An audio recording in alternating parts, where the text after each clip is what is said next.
Oh, fast broadcast on one, slow broadcast another one. All right. So let me tell you what I'm doing tonight. So with the title, you kind of figured what I was talking about. But let me tell you what I'm doing tonight because I'm trying to be constructive with my time. I'm doing my best to not play any more Masters of Orion. I've been playing it like all day since I've been home, and I've been thoroughly enjoying every second of it. And I'm to a point where I'm about to stab some people in the back. I love this game. This game was made for me. I love the backstabbing. It's just awesome. Just the best backstabbing ever. So yeah, it's Thursday. Of course, I picked the comics up today. I came right home, started playing Massive Orion, and I've been hooked like forever. And oh look, there's actually a planet that actually hasn't been taken over yet. I'll have to change that. So that's what I've been doing all day. So today we're talking about better artwork, and everybody's a big fan of artwork, loves artwork, knows I love artwork. It's weird, but I'm talking over here. I'm not going to move this over if I can. Yeah, boom. Because I'm looking right at you, but my camera's here and my monitor's over here, so it's hard to do that. And I look, oh God, I got to shave. I have something to do tomorrow for work, so I've got to shave and look presentable. You know, good Lord. I guess things I'll have to do. So artwork, yeah, artwork's important. I've said it once, I've said it a million times. I keep saying it over and over. I'm hoping people will start listening to me about it because some people just don't get it. Some people think art and layout is something to do as an afterthought versus the stuff they're doing. And I'm like, look, if you're trying to sell it, don't kid yourself. Art is always should be in the front of your mind. How things look should be definitely in the front of your mind because that's how things are sold. You know, it's a visual medium. We work in a very, very visual medium, and it's what it should be. It should be, oh, look at this cool thing I found. Did you see this? Yes, it looks awesome. Yes, and that's what you should be looking at. Skipping through too many things at the same time. And when you're doing the art, you got to really sit back and really think about, do you understand art correctly? Are you a good art director? Do you have any artistic skill? And you know, I don't want to sound cold when I say it, but a lot of you don't. A lot of you make horrible choices. A lot of you decide on what your cover should be based on what you like. That's not the business we're in. I'm in the business of, let me figure out how things look nice and can sell the product I'm doing. Like, okay, for example, let me just, I can use this one because it doesn't really matter. Boom. Here's a cover of Neo Exodus. Do you know why this dragon is on the front of the cover? Because a long time ago, I heard some information, which I totally get now. Not the blank pages, still. There was a study done by WotC, and they said that more books sell with dragons at the cover than when they're not on the cover. And I thought that was the dumbest thing ever. I'm like, why does that make it? That doesn't make a difference. That's so stupid. Who'd fall for that's such an easy trick? Now, looking at the covers of books and fantasy, there's a lot of dragons on books. There's a reason. You want to sell fantasy? Dragon. Boom. It's like, it's subliminal to the point. It's brilliant. So if you look at any of your books from Pathfinder, you'll see lots of dragons. The main Pathfinder book has a dragon. The main D&D book has a dragon. Dragons are important. Dragon. So I have a dragon. It is a multi-headed dragon. It's a cool-looking dragon. It's never seen before dragon, but it's still a dragon. And that's something important. Look at this art. Look at the composition. When you look, the first thing is a big, oops, it's hard to do it behind. The big monster is the centerpiece. And then everything else radiates from there. And I also did something cool. Woman, male, possibly male. On the back, woman, male. It's incredibly balanced. It's supposed to be. You should have all different types of people on there. They should all look different colors. Okay, and I admit I've kind of violated that with this one. I put a lot of folks of the European persuasion on here, but technically it's an android, so I'm going to go, that's okay. Yes, this is a white woman. Yes, this is another white woman. Yes, this is a, I guess, teal-colored Sinian, so it's crystal, so that doesn't really count. And there's a white male on the back. Now, people are saying, well, why didn't you put any black males on it? Because I'm no dummy. I know how this game is played. People present what they want people to play and what to see them. I'm not going to lie. It's difficult for kids to see characters that are non-European on books and say, oh, I want to buy that. Doesn't matter how good they are. Prime example, Nyambe. Nyambe is a great setting book. And this is just me saying because it's Africa, you know. It's a great setting book. It's a great book. It's got great art. It's got great ideas. The monsters are interesting. Great book. Didn't sell very well.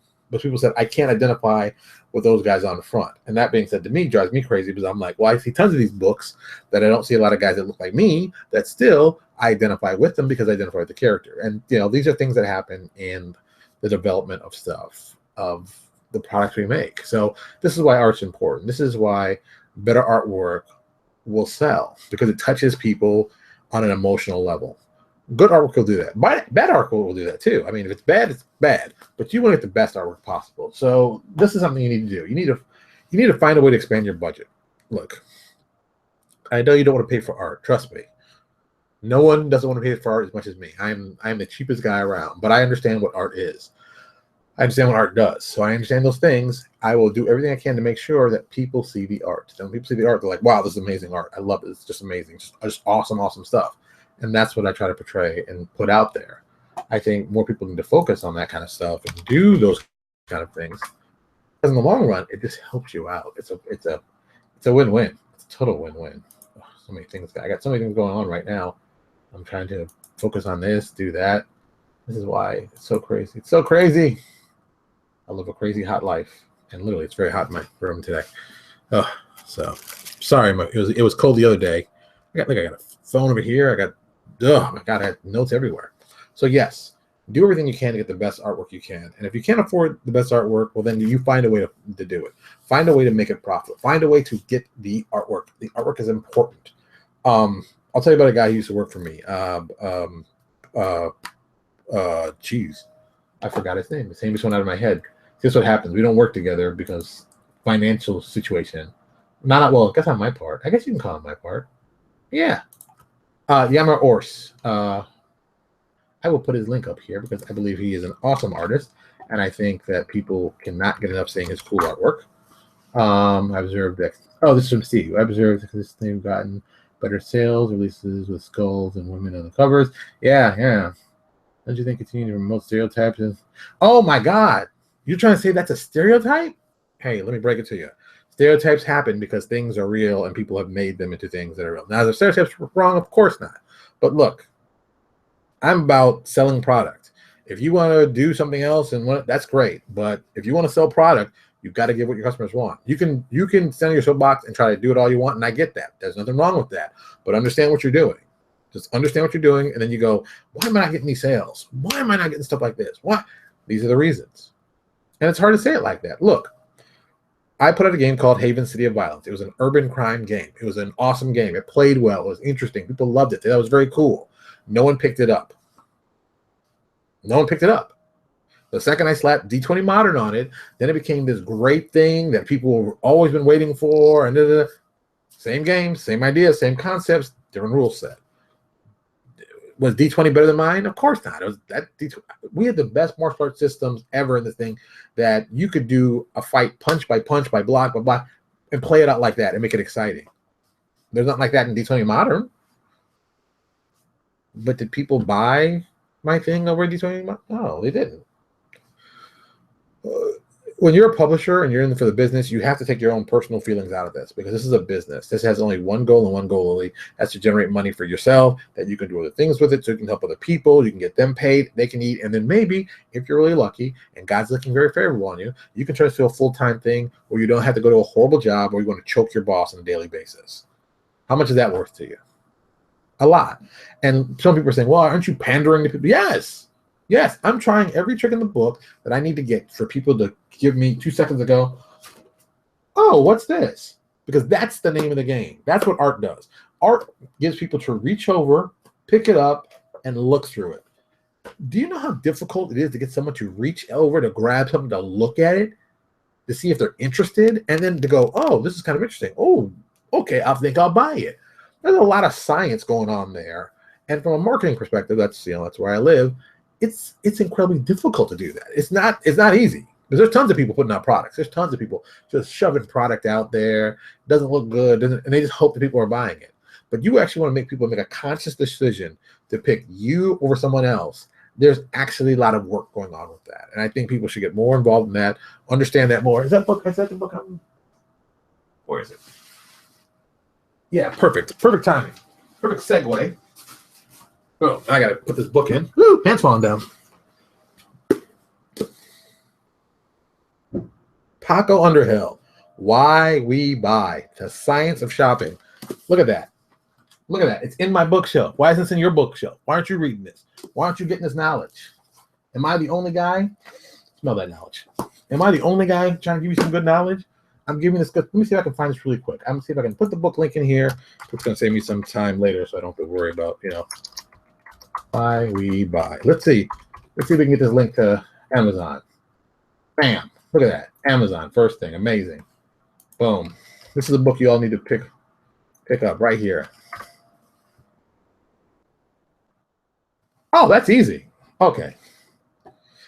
How do you explain the huge preliminary success of the Black Panther movie? Easy. The Black Panther is a cool character that everybody thinks is cool, has cool gadgets, and he looked cool on screen. Let's. Here's the question. Oh, this is going to be. I'm trying to make this a short video, so it's going to be long. The Black Panther sold, and people believed it because A, if you're a fan of comic books, you've seen the Black Panther, you know he's an Avenger. Number two, the guy being the Black Panther really was the Black Panther. Just like Robert Downey Jr. was Iron Man. Just like, I can't remember his real name, is Captain America. Thor has always been iffy. But like those people were the characters they became. And that's a brilliant move. And not everybody can do that. Jeremy Renner playing Hawkeye, I think is pretty much how Hawkeye would be. I think he'd be a little more arrogant. But that's very Hawkeye to me. So I think that was just brilliant. Just brilliant, brilliant, brilliant. If it's, once again, the cool factor just cuts out everything. Cool controls everything, and really your job as a publisher is to get people to look, to get them to take that first, oh, what's that? If you can say what's that, you got them. That's huge, because think about it. I mean, go look at your bookshelf. You go look at your bookshelf and look at all the stuff that you see. What stuff pops out to you first? That's the stuff that's the important one. That's the good marketing. Other stuff is blended in the background, blah, blah, blah. Like on my bookshelf, the first thing that pops out every time I look over there, see the book. It's Icons by Jim Lee. I'm looking at the side, the book edge. This book edge jumps out to me every time. I'm looking right there. It's the thing I can see clearly out of anything else. It's got the largest title. I can see it right from here. Like, oh, the next thing, the DC Comics Encyclopedia. 1 and 2, those are the things I see. Now, I know what I got in my bookshelf because I put a lot of those books there and I've gotten gifts and stuff, but I know what this stuff is. But every time I turn my head and look this way, I see icons. Now, that's good marketing. That's good art. That's good choices. Those are all things to do. These are all things that are important. These things work. Don't be fooled and get yourself tied into the whole, oh, but I don't want to seem ant. Kill an ant. I don't want to seem like no. You're trying to make money so you can do other cool things. Everybody wants you to be righteous from the get-go. They want you to be a starving artist. I don't like starving. I'm fat. I don't like to starve. I don't plan on starving. You can starve. I'm going to make a bunch of money. I'm going to do everything I can, and then I'm going to help as many people as I can live out their dreams, because that's what we're doing here. Cool art, cool products, sell. If you don't believe it, this is all you got to do.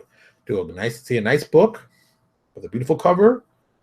Take another piece of white paper right next to it. Type right in the title. Put it next. See which ones sell. People are like, well, that's not fair. Well, that's what's going on. That's what happens. When some people put out a very subpar cover, that's what happens. You're just like, you wrote it out of white manila piece of paper. That's all you did. Better artwork sells better. And whatever artwork you can find that you can afford, see if you can afford, $100 more. Because that $100 can make the difference. How much you pay people can make that difference. And I've always been one saying, oh, be cheap on the artist. Yes, keep your prices, get them down, negotiate, but don't feel like you can't give somebody more money, but you think they're good. More money can also buy you loyalty.